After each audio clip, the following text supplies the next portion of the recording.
dark and wicked legend surrounds the one warlord of blood. Be well prepared, my friend, for he shows no mercy or quarter. With the Diablo IV cinematic trailer showcasing the summoning of Lilith, mother of Nephilim, and the greater implications of her return to Sanctuary, Lilith. It's easy to forget the smaller players returning to the Diablo franchise. There's no one left to stand against them. But so too has an ancient evil been summoned in each Diablo title.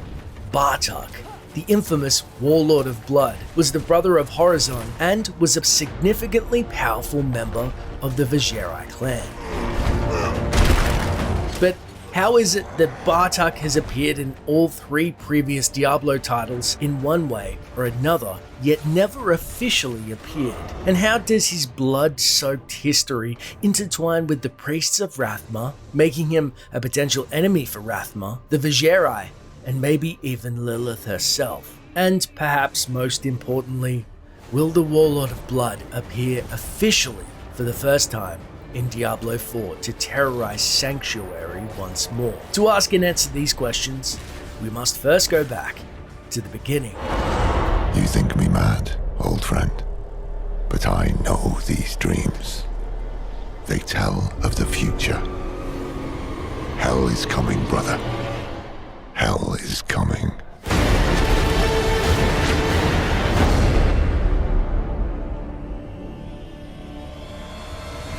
Always you gotta talk about blood.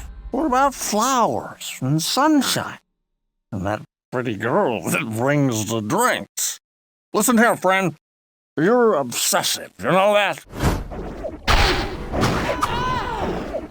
The Warlord of Blood is a quest first seen in Diablo 1. As you venture deeper into the burning hells, fighting off droves of succubi, the quest is initiated on level 13 by reading the Steel Tome. The armories of hell are home to the Warlord of Blood. In his wake lay the mutilated bodies of thousands. Angels and man alike have been cut down to fulfill his endless sacrifices to the Dark Ones, who scream for one thing: blood. With this chilling description, we press on through the level, ever wary of this warlord, renowned for his brutality. But before we venture down closer to hell, we should talk to the townsfolk of Tristram to learn more if we can. Greetings, good master. Welcome to the Tavern of the Rising Sun. I'm afraid that I haven't heard anything about such a vicious warrior, good master. I hope that you do not have to fight him, for he sounds extremely dangerous. Hello, my friend. Stay a while and listen. I know of only one legend that speaks of such a warrior as you describe. His story is found within the ancient chronicles of the Sin War. Stained by 1,000 years of war, blood, and death, the Warlord of Blood stands upon a mountain of his tattered victims. His dark blade screams a black curse to the living, a tortured invitation to any who would stand before this executioner of hell. It is also written that although he was once a mortal who fought beside the Legion of Darkness during the Sin War, he lost his humanity to his insatiable hunger for blood. Outside of Deckard Cain, not much is known about this Warlord of Blood except his brutality and how extremely dangerous he is and his blade as it thirsts for more human victims. His prowess with the blade is awesome, and he has lived for thousands of years knowing only warfare. I am sorry, I cannot see if you will defeat him. Heading back down to level 13, we see the Warlord of Blood himself is barring the entrance to the stairs which lead to level 14 and is surrounded by his own armory. And by my dark masters it shall not be denied. He's guarded by several Steel Lords and is himself of the Hell Knight enemy variant. The Warlord of Blood is immune to fire, lightning, and most magic, including Bone Spirit, Bloodstar, and Flash, and he is especially difficult for sorcerers, though sorcerers with Stone Curse can kill him slowly with melee attacks. Though, luckily, as the warrior, we can fight him with steel. Burning down his Steel Lord guards one by one as we prepare to turn heel and face the Warlord of Blood. With that, he falls and our way into the burning hells is cleared. Your reign of pain has ended. It's later that we learn in The Awakening, a Diablo tabletop RPG, which claims that the Warlord of Blood, the unique monster in Diablo, is the same individual as Bartok. While both individuals possess the same title, the Warlord's backstory in the first game is actually incompatible with Bartok's. But this is just the first encounter with the variant of the character. I haven't ever dealt with this warlord you speak of, but he sounds like he's going through a lot of swords. Wouldn't mind supplying his armies. If you are to battle such a fierce opponent, may light be your guide and your defender. I will keep you in my thoughts. We eventually learn that this history is somewhat retconned through several novels and most notably the Assassin's Description via Diablo II and Bartok's true bloody beginnings. Bartok and his brother Horizon, whose sanctuary was featured prominently in Diablo II, lived in the 3rd century pre-Anno Kajistani. Both were equally powerful and ambitious, and both were fascinated by the power one could obtain through the practice of demonic magic, following the teachings of the Vigerai. Bartok received instruction from Atazun. However, while Horizon believed in bending demons to his will, Bartok grew to sympathize with demonkind, a view that stemmed from the baleful influence his interactions with the creatures were inflicting on him. He believed that demonic forces were best understood by allying with the powers of the burning hells, so their secrets could be shared freely, and did so. When the Mage Clan Wars began, Bartok fought for the Vigerai. He earned the title Warlord of Blood for his bathing in the blood of his enemies as part of a ritual. According to Vigerai accounts, this infused him with incredible powers. His armor was said to have been empowered with demonic sentience. During the final battles of the wars, Bartok became an unstoppable force, instilling fear in not only the enemy clans, but among his own people as well. Demonic corruption spread through the Vigerai, and the hellspawn that Bartok continued to summon lacked any kind of control, destroying everything in their path. By this stage, Bartok believed that demons were humanity's masters, and that loyalty to them would be generously rewarded, though such was his madness that even the demons he summoned feared him. At some point during the war, Bartok came across a Vigerai spy. He used the spy's body as a candelabra to illuminate his quarters, an act that instilled fear in his own demon servants. Acting on Horizon's warnings, the Vigerai ruling council stripped Bartok of his command on the cusp of victory, even as victory seemed assured for them. The brothers' diametrically opposed philosophies caused a great schism that split the ranks and tore the Vigerai clan apart.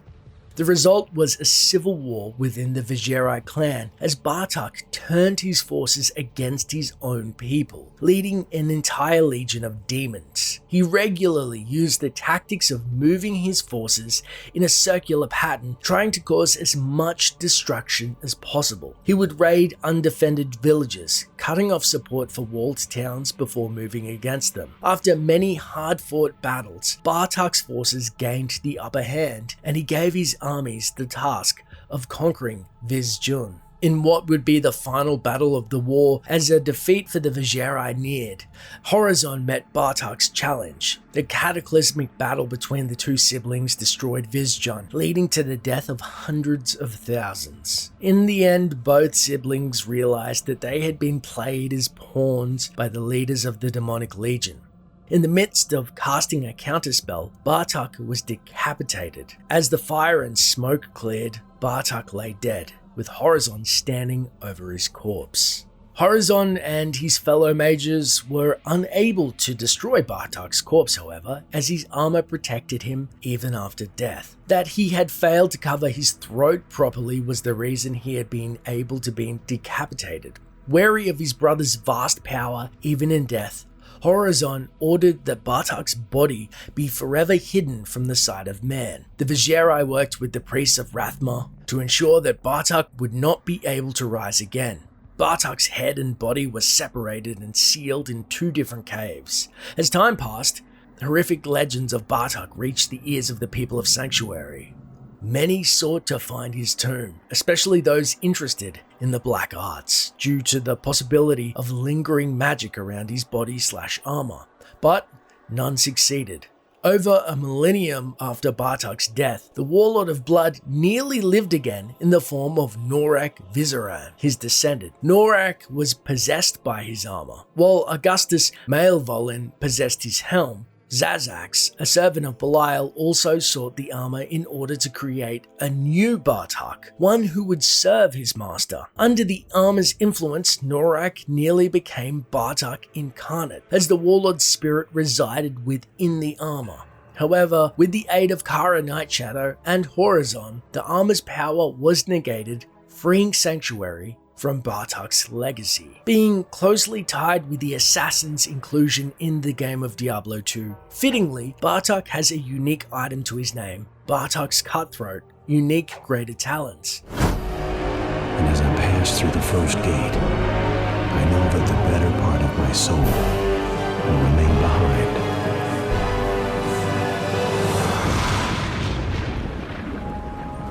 Forever. There's also the curious case of Bartok the Bloody, a leader of the third wave of council members summoned by Baal inside the Throne of Destruction. Bartok represents Act 3 in Baal's rundown before the final battle, and is accompanied by numerous council members. But is this the real Bartok? And how did he appear armorless?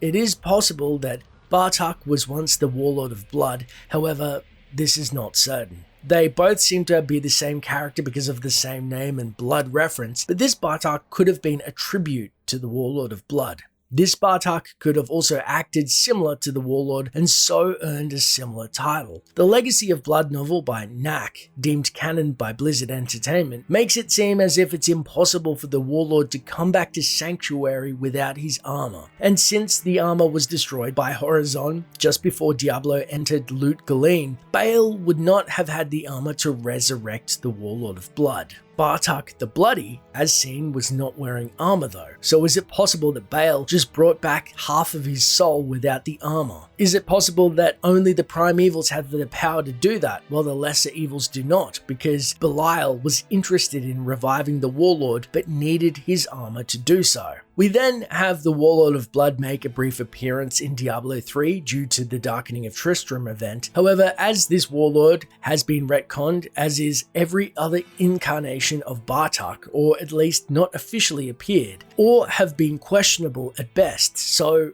what about Diablo 4? What ails you, my friend? Cain would be able to tell you much more about something like this than I would ever wish to know. The dream continues to haunt me, old friend. It always starts with a journey to a distant land. First off, why would they bring Bartok back in Diablo 4? Outside of finally having an official appearance, the reasons are actually manifold. One, we know officially in Diablo 4 that the man seen in the opening cinematic showcasing a ritual of blood to summon Lilith is Rathma, and that it was his priests that first sealed away his body so it could never be risen again. Rathma too was an enemy of Lilith, yet clearly is summoning his own mother, leveraging a blood ritual. What's to say that if he had turned to the side of evil for whatever reason, he wouldn't also summon Bartok? With the greater demons of Diablo yet to be confirmed, Lilith's return to Sanctuary has spawned many cultists and seems to shy away from more of a demonic influence and more of a grounded, dark rituals and the evil of man. Indeed, the cult of personality that has risen up in the wake of Lilith's return are said to be marred by profound fears, impulses, rage, and sinful desires. The world of Sanctuary is drenched in blood, death, and debauchery, a perfect breeding ground to summon Bartok.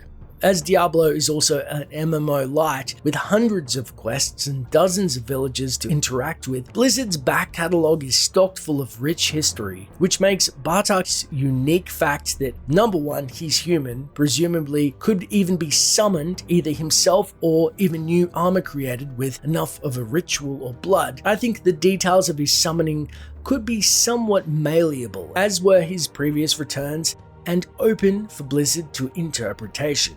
Plus, with the dealings of Horizon, it'd be interesting to see if the Viserai once more get involved in the plot. But what are your thoughts? Do you believe that Bartok should return? And if so, as the Warlord of Blood in Diablo 1? Or more true to his mage background? Or is he better left in retcon limbo? We'd love to hear your thoughts in the comments below. But until next time, Traveler. You think me mad, old friend, but I know these dreams. They tell of the future. Hell is coming, brother. Hell is coming.